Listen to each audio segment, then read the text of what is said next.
Spain had grown frustrated trying to start settlements in Texas with their own people. Spanish and Mexican citizens viewed the coastal land of Texas as too wet of a climate for ranching because they were accustomed to the high plateaus of Spain and Mexico. Also, the interior of the northern frontier was too dangerous. The plains of Texas were ruled by nomadic Indian tribes, the warlike Apache, the raiding Kiowa, and most of all, the fierce Comanche. Spanish settlements had never taken hold north of the El Camino Real, the royal road that connected San Antonio to Nacogdoches in the east and to Mexico in the south. The first legal colony of American settlers in Texas was the dream of Moses Austin, a businessman from Missouri. Austin went to San Antonio in 1821 to apply for a land grant to bring American settlers to Texas. At first, he was turned down because Spanish authorities viewed all Americans as just more possible filibusters. But Moses Austin and his friend Baron de Bastrop were able to convince the Spanish governor that Austin's group would be different.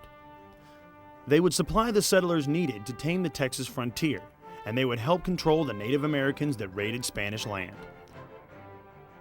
Moses received his grant, but before he could carry out his plan, he became ill and died of pneumonia. In his place, his son, Stephen Fuller Austin, became the man to fulfill his father's dreams.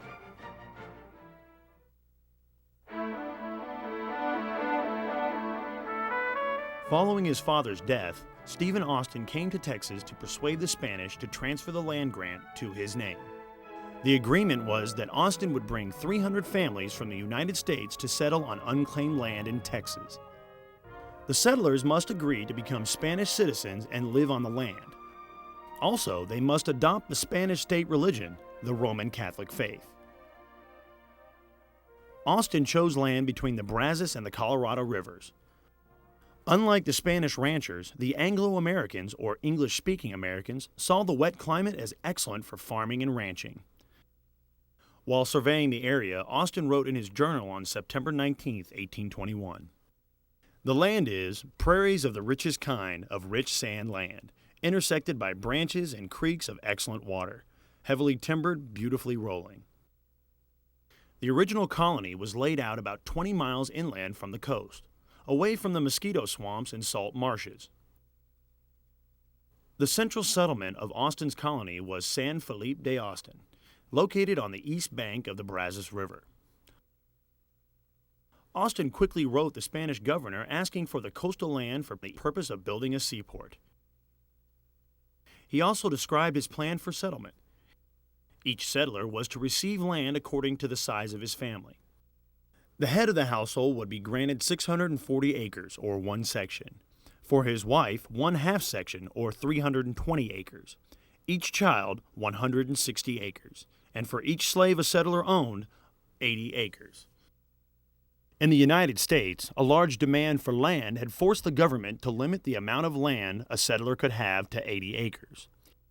In Texas, a man could own thousands of acres just for the asking. In the United States, land sold for $1.25 per acre in cash. In Texas, Austin asked no more than 12.5 cents per acre, enough to cover the cost of surveying and registering the claim. And if the settler could not pay for the land outright, payment could be delayed until the farm started to produce. When word of the colony spread to the United States, Austin was flooded with applications. Settlers were chosen for their reputation, for honesty, and hard work. Also, Austin sought skilled workers who could add extra support to the colony. Blacksmiths, doctors, millers, and surveyors were in great demand and could receive additional land. I have my family all with me and have plans to settle for life. I have 4 sons, 2 married and 2 single, all of age, who also wish to procure land. Alexander Hodge. I have long been personally acquainted with Mr. Westfall and know him to be an honest, industrious, and useful citizen. J. Thomas. In 1821, Austin bought a ship, the Lively, in New Orleans. He outfitted it with supplies and sent it along the coast to the mouth of the Colorado.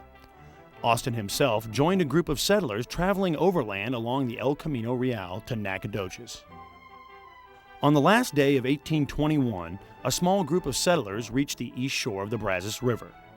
Elijah Alcorn, his wife Nancy, their 4 sons and a daughter, John McNeese, his wife and 2 sons, Thomas Boatwright, his wife, 3 sons and 1 daughter.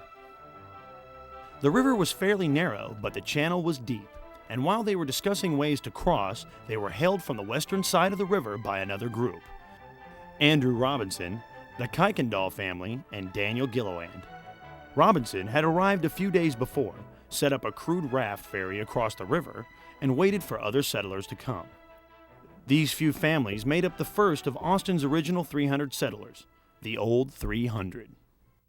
After safely getting all parties across the Brazos, the group worked out a plan. Andrew Robinson and Peter Kuykendall would stay with the ferry to guide others across. The other families would continue on into the territory to find their land. After another full day's travel to the southwest, good campsites were located by the Alcorn and Kuykendall families. They found a small stream of water, open prairie, and a windbreak of trees. Since it was the first day of January 1822, the settlers named the stream New Year's Creek, and the first land claim of the colony was established. Within the next few weeks, Stephen Austin and several other settler families arrived. Austin helped each settler decide on the land they would settle. Each parcel fronted on the river to guarantee a water supply as well as transportation. The land tracts were laid out above and below San Felipe de Austin on both sides of the river. Most settlers were small farmers who had invested all their savings in outfitting for the journey to Texas. There were few frills in their wagons, only the basic necessities to survive until crops could be harvested. One settler, Jared Gross, was the exception. Gross, a planter, brought 50 wagons of supplies and 90 slaves to establish his plantation. He also was a lumberman and was interested in the thick pine forest he found. The first months were very harsh for the settlers. The ship, the Lively, wrecked on its second voyage to Texas. Several lives and all of the badly needed supplies were lost. The settlers would have to make it on the meager provisions they had brought with them. It would take time to clear land for farming and longer still for any crops to be ready to harvest. In March 1822, another setback hit the colony. When Austin traveled to San Antonio to register the titles he had issued, he found a new government in place. Mexico had overthrown the Spanish rulers and declared independence. Austin learned that his land contract was not valid under the new government. He would have to travel to Mexico City and petition for a new grant. Austin appointed Josiah Bell as leader of the colony and made the 1,000-mile journey to Mexico City. He found a new government in great confusion. The Spanish rulers were gone, but no new plan was in place. Austin waited over a year while the new government was organized and a plan for colonization was written. While he waited, Austin used the time to learn Spanish and become acquainted with the new leaders in Mexico. Back in Texas, it was a year of great hardship.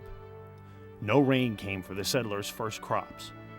They survived on wild game and the hope that Austin would be successful.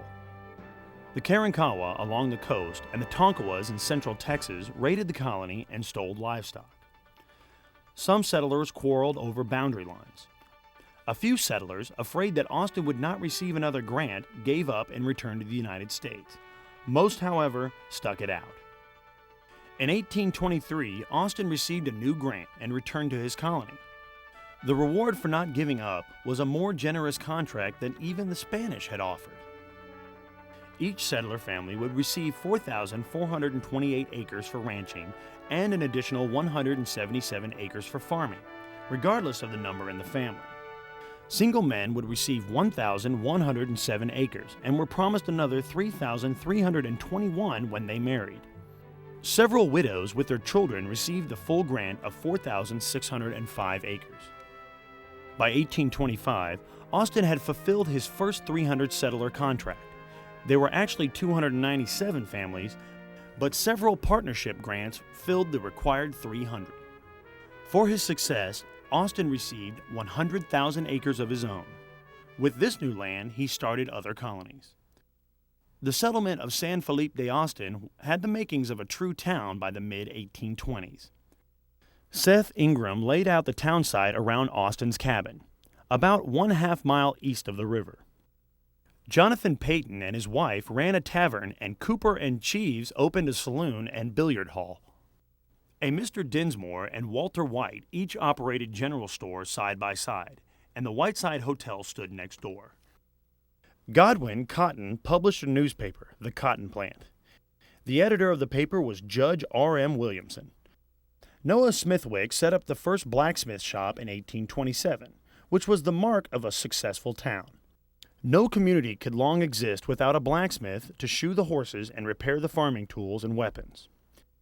Notable among the early settlers was Gale Borden, surveyor, ranger, and later in life an inventor who developed evaporated milk, a way to keep milk fresh by canning. This became a staple for all settlers as they moved west across the continent.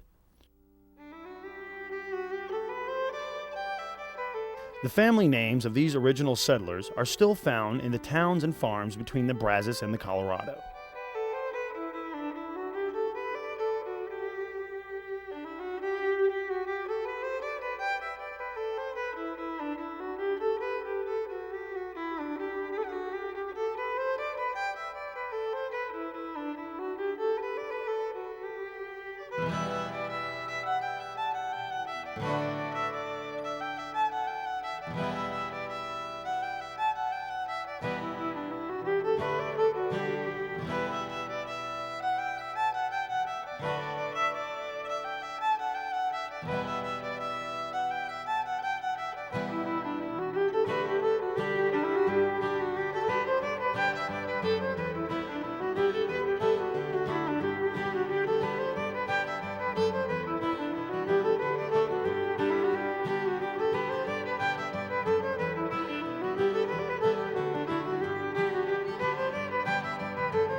In 1825, Mexico passed a new colonization law.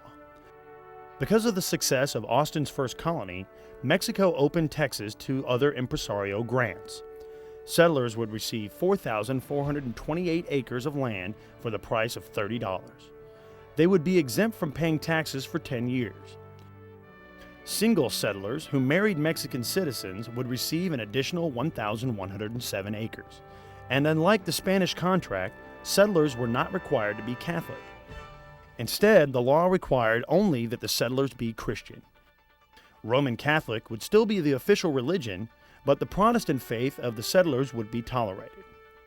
Other impresarios would receive 23,000 acres of land for each 100 settlers they brought to Texas over a 6-year period. If in that time the contract was not fulfilled, the agreement would be canceled.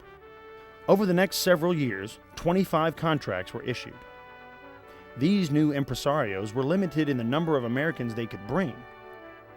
Instead, Mexico set restrictions, requiring a certain number to be from Europe or Mexico. But the problem was still the same. Few Mexicans wanted to come to Texas, and it was expensive to recruit and transport settlers from Europe. Also, some of the land grants were in the northern and western parts of Texas, where the Plains Indians made it unsafe to bring settlers. Eventually, most contracts were canceled. But a few impresarios were able to succeed, at least in part. Green DeWitt established Gonzales